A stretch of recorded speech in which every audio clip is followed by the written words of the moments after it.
A few years ago, there was a movie that came out called Yes Man, starring Canadian comedian Jim Carrey. Perhaps some of you have seen it. Jim Carrey played a bank loan officer who just went through a nasty divorce and became extremely negative, saying no to everything that came his way. Because oftentimes we, of course, associated the word no with negative connotations, right? So whenever he would get invitation from friends to do things or to go places, those would all be met with that two-letter word, no.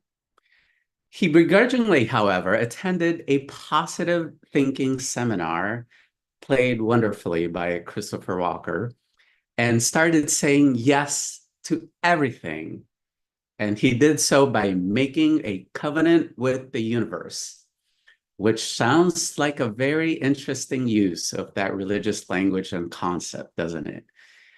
The problem is saying yes to too many things. And again, bear in mind, this was back in 2008 when this came out, right? So imagine how much more bountiful and intense our options are these days. There's just simply too much information out there and too many invitations to do too many things and to go to too many places, including virtual options. What he eventually found out was that too much of a good thing is still way too much. Saying yes all the time was a surefire recipe for burnout and overwhelm, is it not? When I started working for congregational life staff for the UUA in the Pacific Western region, I had over 40 congregations I was working with. Now, for context, there are 42 congregations in the Canadian Unitarian Council. So I primarily work with ministers and board presidents.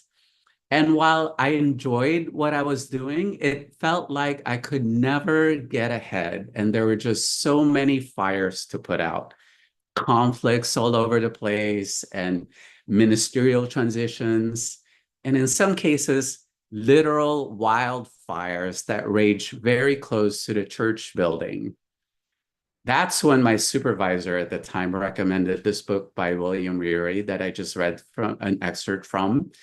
This book called The Power of a Positive No, which seems a bit contradictory because aren't yeses supposed to be positive and no's negative? So how could a no actually be positive, you may be thinking to yourself. And that's exactly what I thought about as well. How can a no actually be positive? So the idea is you cannot say yes to one request unless you say no to all the others. The hyperbole William uses in his book is it takes a million no's to get to one yes. Now, saying no, I know, is extremely difficult for us who are people pleasers, and especially those of us who don't want to offend anyone or hurt anyone's feelings by saying no to them. I know some of you could resonate with that. And it's been said that in Asian culture, for example, I know this is a generalization, but yeses don't always mean yes. And it could be a disguised no because people, again, simply don't want to say no outright. They want to try to be able to accommodate you. And a lot of this, I believe, is because everyone is so concerned about preserving relationships, especially in a culture that values communal cohesion. Remember the reading from earlier? Yes is the key word of community. No, the key word of individuality.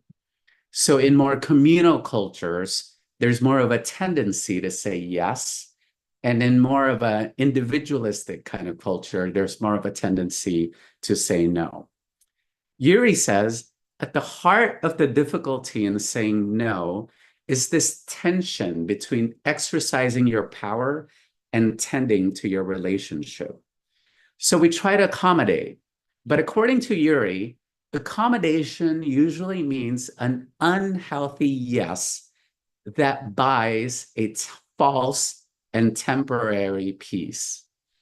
In other words, it's short-lived because when you're really saying yes half-heartedly, it only turns into resentment, and it's really yourself that you're resenting for saying yes to begin with, is it not? Right? Yeah, thanks for nodding, Yvonne. So one person knows what I'm talking about. You're simply doing it out of a sense of obligation or trying to avoid a potential conflict. Over the years, I've learned that a healthier way to approach this is to strike some kind of balance, perhaps, between the yeses and the no, between the self and community, connection and protection, what your interests are and what other people are interested in without compromising your own values. Balance doesn't necessarily mean it's 50-50 all the time, but finding that rhythm of give and take, that delicate dancing back and forth, and what creates a mutually satisfying kind of relationship. So in other words, the no's actually makes your yeses stronger, thereby creating healthier relationships all around. At some point, our people-pleasing tendencies assume that if we said no, that maybe people are going to stop liking us and that our sense of self-worth will somehow be diminished.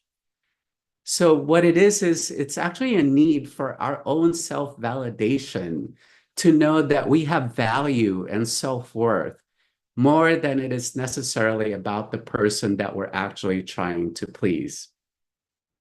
Another reason for saying yes to everything can be traced back to that whole white supremacy culture thing of thinking that bigger is somehow better, or that more is how we define success. That the more we accumulate, the more we say yes to things, or even according to that story from the Time for All Ages, that the bigger our house is, the more elaborately it's decorated, that's going to be what's best for us, instead of right-sizing our expectations and not even needing to keep up with the Joneses, right? So how can this be true for our congregation as well, is the bigger question I have. Believe it or not, we don't need to take on everything and all of the world's problems that were described in the chat box today. Like many congregations, we want to say yes to everything and to every single person's needs in our congregations and everyone's personal desires and probably even everyone's personal pet projects. But believe it or not, that actually makes First U less effective instead of more effective. Again, according to Uri, social justice, when it comes to social justice, yes is the key word of peace, and no is actually the key word of justice. I learned this a few years ago when I attended a workshop put together by the then executive director of the UU College of Social Justice, the Reverend Kathleen McTeague. She put on a training whose title is Saying Yes and Saying No. And the illustrations she used were a bunch of glasses, as you will see here, these wine glasses. And the idea is, what if these glasses represented a social justice issue? And the water from this pitcher represented the resources that we pour into all these social justice efforts. So let's call this first glass the Save the Albino Squirrels campaign. All right, so let's just pretend that that's what that glass stands for. And the second glass represents the Ban the Beige Nail Polish campaign, because we know that beige nail polish is worse than fracking, right? because it's just, you can't color coordinate beige nail polish with anything. And then the third glass represents this effort um, to liberate, let's say, bonsai trees from the very small pots that they are contained in. Which cruel human being decided that certain trees ought to be constrained in their living environment, right? So let's just say that in order to accommodate all of these social justice issues that we're interested in, we'll pour our resources into each one of these glasses. Sorry, this picture is actually heavier than it is, and my left hand is not my dominant hand. So again, as you could tell, we end up with a glass about a third of the way full, right? And while that may be enough to satisfy the thirst of some people, for me, what would be an even better way to satisfy my thirst is to focus on perhaps just one glass at a time. And voila, look how full that glass is. So for me, this illustrated that instead of getting involved with all the issues out there, perhaps the more strategic thing to do is focus on one or two things that are just the right time and the right place for us to be involved with as the congregation. And again, I don't know what that is at this point.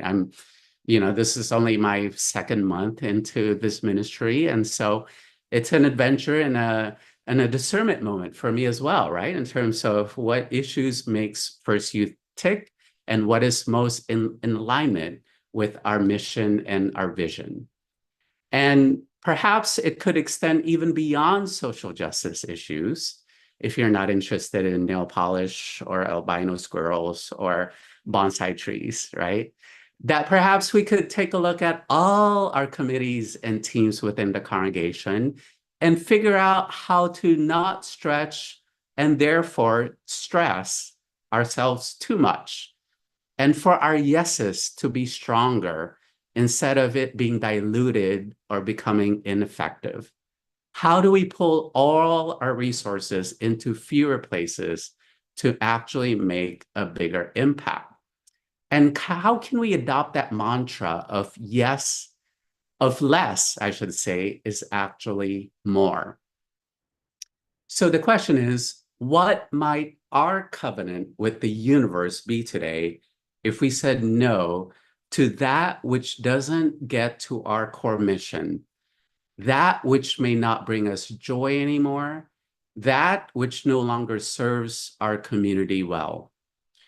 What would it mean for us to accept someone else's no as a complete sentence and not expect any justification, and certainly not guilt another person into saying yes? Perhaps we begin with our own lives and know for ourselves that we are enough, that what we are doing in the world is enough, that we don't need to do anything else to prove our inherent worth and dignity, that we are empowered to choose what we say no to, so that what we say yes to could actually become more powerful. Then, after that moment of clarity, perhaps we could also partner with First Youth Mission and realize that by saying no to a million things, some of which might be our own personal preferences or even desired projects, we could actually say yes to collaboration, to community, and to commitment to the bigger picture. Let us take a moment to extend an invitation to say no. And after that invitation, drink in the fullness of a more powerful yes. Here's a billion no's to get to one yes. Let us take a moment and a few more deep breaths to go within and reflect for ourselves which areas we need to say no to, and which areas we need to say yes to.